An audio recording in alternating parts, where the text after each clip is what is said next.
Hello friends, today we are starting a new chapter and that is called circulatory system. Okay, what is the use of circulatory system?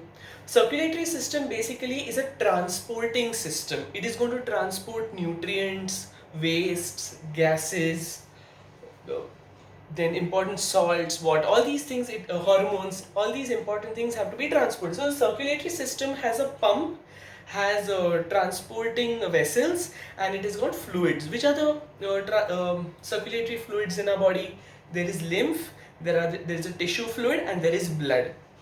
The pump, as we all know, is the heart, and the vessels, the artery, vein, and capillaries. And for the lymph, there are the lymphatic vessels. Okay, now circulatory systems, as I told you, there are the three fluids, but the main fluid which we are going to study today is the blood. Okay, blood, liquid connective tissue, around 5 liters in the body. Okay, there are two parts.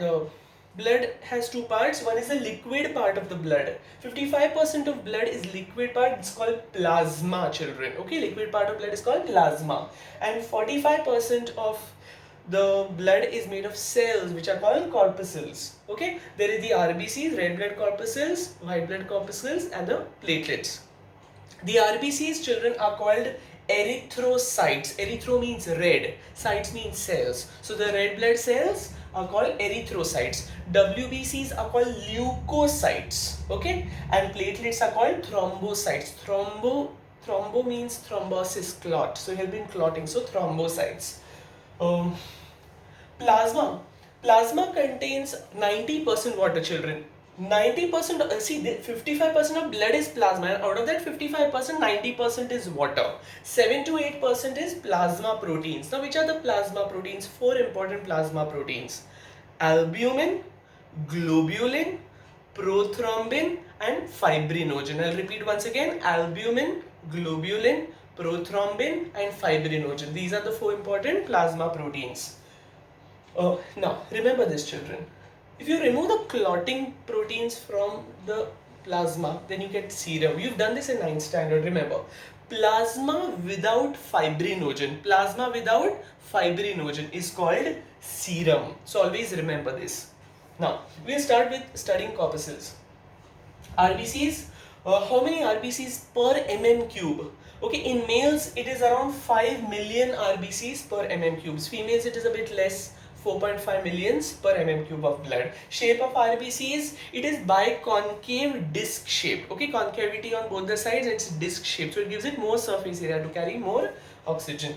Hemoglobin, respiratory pigment. It is the hemoglobin which gives red color to the blood. But children, if they ask you function of hemoglobin, you don't say it gives red color. You say it transports gases. Yes, it transports oxygen and it transports carbon dioxide also. Almost 95 to 97% of oxygen transported by hemoglobin in the form of oxyhemoglobin. Okay, it's an unstable compound. 20 to 25% of CO2 transported with hemoglobin in the form of carb-aminohemoglobin. So carbon dioxide forms an unstable bond with hemoglobin called carb-aminohemoglobin. And of course, you know the poisonous gas carbon monoxide. It forms a stable compound with hemoglobin. Oxyhemoglobin, carb-aminohemoglobin, they both are unstable. So oxygen, carbon dioxide form unstable compound, but carbon monoxide with hemoglobin forms stable compound, carboxyhemoglobin. Okay, children, remember this always. That you've studied carbon monoxide poisoning in respiratory system last year.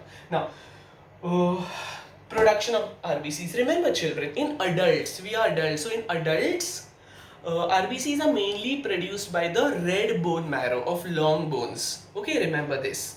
But in fetus or in the embryonic stage, RBCs are produced by liver and spleen. Okay, they are organs in the abdomen. Right side there is the liver, left side there is the spleen. So liver and spleen will produce RBCs in embryo and in fetus. Same, this liver and spleen in adulthood, they will destroy RBCs. So adulthood, who produces RBCs? Adulthood RBCs are produced by red bone marrow of long bones. Okay, and this liver and spleen, they will destroy RBCs in adulthood. 120 days is the lifespan of an RBC. They will be destroyed after that. Then remember children, RBCs are produced in the bone marrow. When they are produced, they have a nucleus. But when they mature, okay, mature RBCs children never have a nucleus. Why they don't have, I'll tell you. So they don't have nucleus. So they are non-nucleated or enucleated.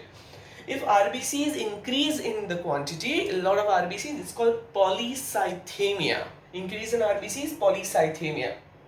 Decrease in RBCs, erythropenia. Don't confuse with anemia. Anemia is just lowering of hemoglobin. Hemoglobin lowering is called anemia. And RBC lowering is called erythropenia. Any penia is always less. Okay? Yes. Children, remember, RBCs are said to be deficient yet efficient. They ask you this in give reason. Now, remember this. RBCs don't have nucleus, so no nucleus, no endoplasmic reticulum, and no mitochondria. Why no nucleus? Because it gives it more surface area, more space. Why no endoplasmic reticulum? Because it can make it flexible. Okay. And why no mitochondria? Because if there would have been mitochondria would have used all the oxygen for itself, for respiration. So, but the function of RBC is to transport gases, transport oxygen and carbon dioxide, mainly oxygen. So therefore no mitochondria. So remember, it is deficient yet efficient. Platelets, they are called thrombocytes. Okay. Approximately 2 lakh to 4 lakh per mm cube of blood. Platelets, like RBCs, they don't have nucleus, similar to RBCs. Okay, they are produced by, again, in the bone marrow, but they are produced by special cells, and the special cells are called, listen to me children, megakaryocytes. The special cells which produce the platelets in the bone marrow are called megakaryocytes. Okay. Clotting, it is also called coagulation. Okay, platelets function is clotting, also called coagulation. See what happens. First there is injury. Please look at this chart here children. First there is injury, there is a cut. Okay, or there is damage, injury. Then platelets will arrive there. Platelets will secrete a chemical called thrombokinase, also called thromboplastin.